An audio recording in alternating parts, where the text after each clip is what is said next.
Hey everyone, and welcome back to the Olive Grove. Huh. Today we are taking a deep dive into Isaiah chapter 37, Oh, yeah. and we are going to be exploring, you know, the story of King Hezekiah Right. facing what seems like an impossible threat, and we're drawing all our insights from my Christian space. Awesome. Sounds like a Excellent. good one. Get ready for some really thought-provoking stuff. I think one of the most fascinating things about this chapter is it reads like a gripping thriller. Oh, really? You have a king on the brink of disaster. You have a Hmm. prophet delivering God's message, and then this incredible military clash. Wow. It's all there. So set the scene for us. What's happening with King Hezekiah? Well, King Hezekiah gets this absolutely terrifying message from the Assyrian army, Oh, led by King Sennacherib. okay. And, the Assyrians were infamous for their brutality. All right. I mean, they weren't just conquering nations, they were making a statement Yeah. with their sheer ruthlessness. I can only imagine the fear that would strike into anyone facing them. Oh, absolutely. And that fear was a key part of their strategy. Oh, wow. They were masters of psychological warfare. Really? They would boast about their past victories and the horrible fates of those who resisted. Oh, gosh. Can you imagine the impact that would have had on their enemies' morale? That's chilling. Mm. So how does Hezekiah react to this terrifying news? Does he just crumble under pressure? He does something incredibly powerful. Okay. Instead of panicking, he turns to God in prayer Okay. and seeks guidance from the prophet Isaiah. Oh, wow. Now think about that for a second. Yeah. Imagine being in that situation yourself. Would you allow fear to paralyze you, or would you, like Hezekiah, seek strength from a higher power?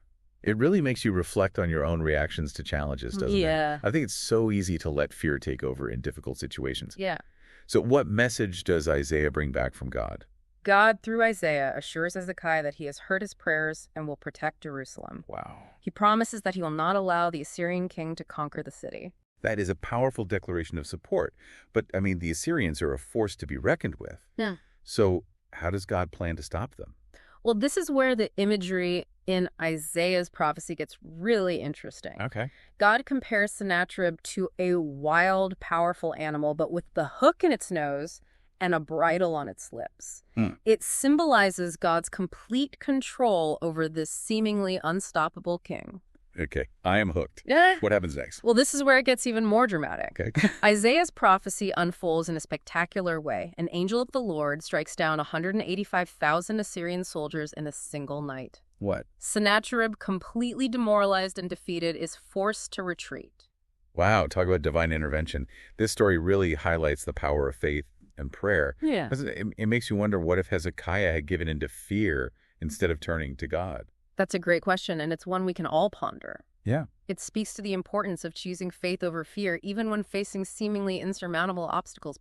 But before we go deeper into that, I want to take a moment to talk about something really special. Many of you listening are probably seeking a deeper understanding of your faith, and I want to encourage you to check out the My Christian Space community. Yes. It's a fantastic resource for anyone looking to explore the Bible and its relevance to our lives today.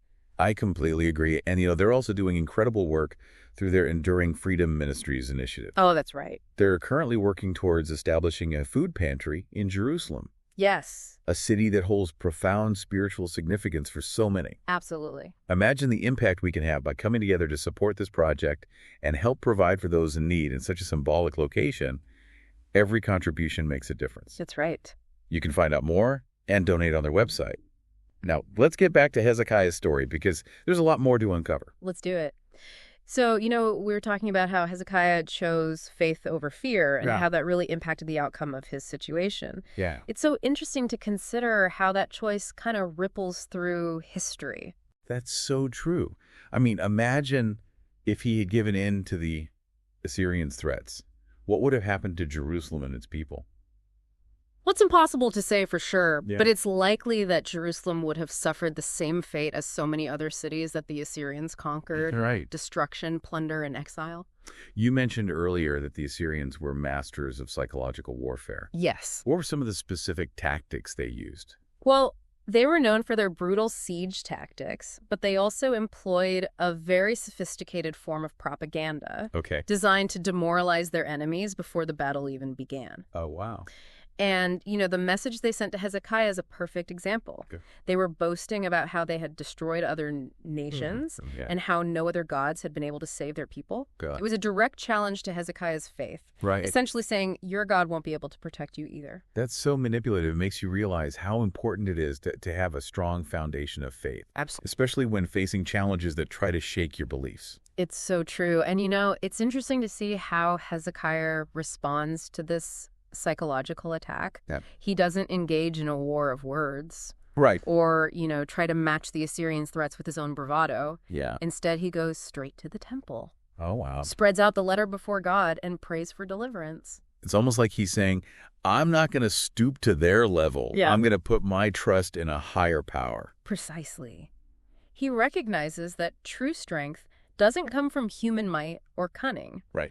but from aligning ourselves with a power that is far greater than any earthly army. And, his prayer is a beautiful expression of humility and faith.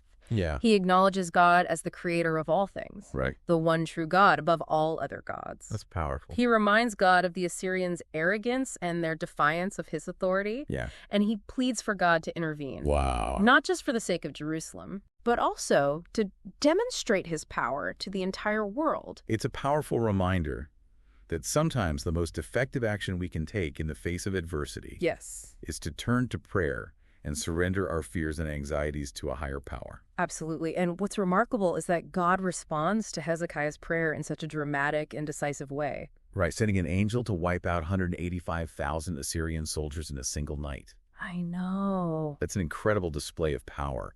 It completely changes the situation. It does. It's a testament to the idea that nothing is impossible with God. Wow. Even when the odds seem completely stacked against us. Yeah. Faith and prayer can open up possibilities we never could have imagined. But it also raises some interesting questions Okay. about the nature of divine intervention. Yeah. Some people might struggle with the idea of God using such force. What are your thoughts on that? Well, that's a valid point, and it's a question that has been debated for centuries. Right. I think it's important to approach this text with sensitivity and respect for the diversity of beliefs. Some view it as a literal account of a supernatural event, while others interpret it as a more metaphorical representation of God's power to protect and deliver his people, even through seemingly impossible means. Right. Ultimately, I think each individual has to wrestle with these questions and come to their own understanding. I think that's an important point to emphasize. Yeah. These ancient texts often invite us to grapple with complex issues Right. and to deepen our understanding of our own faith. Exactly. And, it's through these kinds of thoughtful engagements with Scripture Yeah. that we can continue to grow in our faith Right. and discover new insights into God's ways. So as we reflect on Hezekiah's story, Huh. what are some key takeaways that we can apply to our own lives? Well, I think there are several important lessons here. Okay. First, it reminds us of the power of prayer Mm-hmm. and the importance of turning to God in times of trouble. Yeah. Even when we feel overwhelmed or afraid, prayer can connect us to a source of strength and guidance that is far greater than ourselves. It helps us to shift our perspective, to see things from a different angle, Right. and to open ourselves up to possibilities that we might not have considered before. It's like that saying, prayer doesn't change God, it changes us. Exactly. Yeah. And what else can we learn from Hezekiah's story? Well, it teaches us about the importance of faith and trust in God. Okay. Even when circumstances seem dire, Yeah. Hezekiah could have easily given in to despair when faced with the Assyrian threat, Right. but he chose to believe that God would deliver him. Powerful. And it's a reminder that faith is not about blind optimism or ignoring reality, Right. but about choosing to believe in something beyond what we can see or understand. Yeah. It's about trusting that even in the darkest of times, there is a light that guides us, a power that sustains us, and a love that will never let us go. That's beautifully put. It makes you realize that faith isn't just about believing in something. Yeah. It's about actively choosing to trust in that belief, even when things get tough. Absolutely. And finally, I think Hezekiah's story also speaks to the importance of humility Okay. and the dangers of pride.